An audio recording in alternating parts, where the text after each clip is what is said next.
But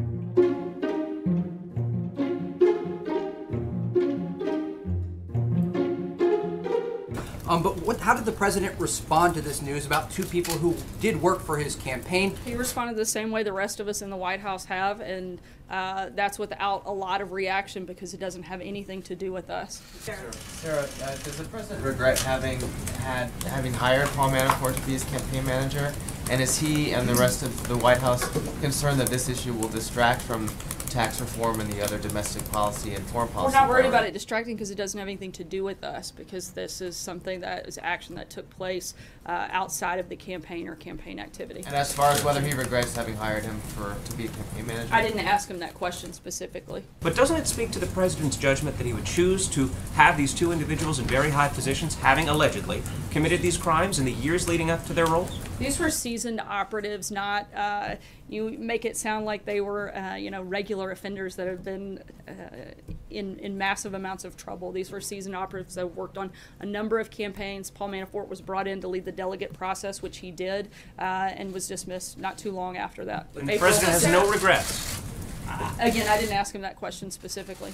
Sarah, at the end of the day, is there any concern at all from this administration, again, trying to drill down on what was asked earlier, that two people who worked for the president are now under indictment? One has pleaded guilty, and he promised to hire only the best people. Is this an example of the best people to hire? Look, again, this goes back to these were activities that took place outside of the scope of the campaign. I can't comment on anything they did. But are these the best people to hire?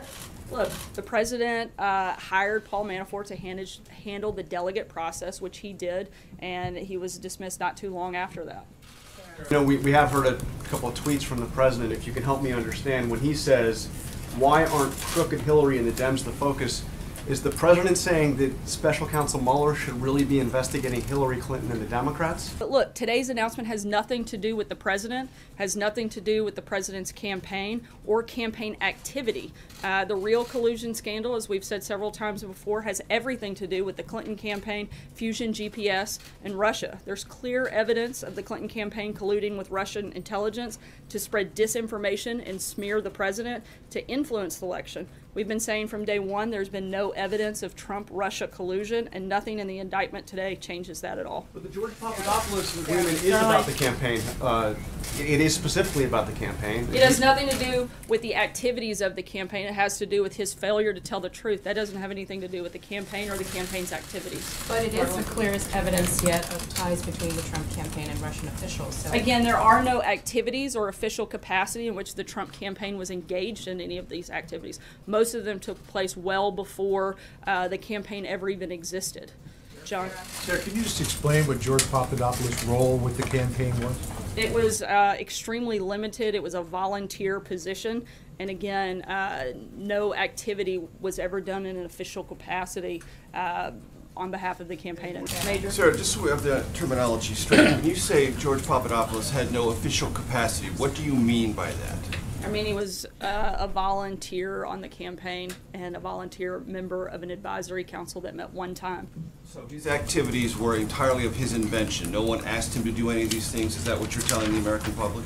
I'm telling you that he was a volunteer member of an advisory council that literally met one time. The reason I ask is now there are two episodes in which people associated with the campaign at a rather high level, at least in one instance, and George Papadopoulos is a member of a foreign policy or military advisory committee, sought dirt on Hillary Clinton from people representing themselves as either linked to or associated with the Russian government. Is that just a coincidence? The only interaction I'm aware of that deals with this individual was him reaching out and being repeatedly denied. So that's all I can tell you is he asked to do things, he was basically pushed back or not responded to in any way. So any actions that he took would have been on his own, and you'd have to ask him about those because I can't answer. Later activities of the campaign to have that same kind of meeting at Trump Tower. I'm sorry? What explains the campaign's later involvement with those associated with the Russian government, or said they were, to get dirt on Hillary Clinton later in the campaign? Are these things they took one meeting, nothing came of it? No, I don't believe so. That does not indicate a pattern of trying to obtain that information from that government. getting information about your opponent. No, the big difference here is you have a meeting that took place versus millions of dollars being sent to create fake information to actually influence the election. You compare those two, those are apples and oranges. What the Clinton campaign did, what the DNC did, was actually exchange money. They took a meeting. Those are far different, and one is pretty common practice in any campaign to take a meeting. The other one is actually paying money for false information. That's a big deal and a big difference. Thanks, Sarah.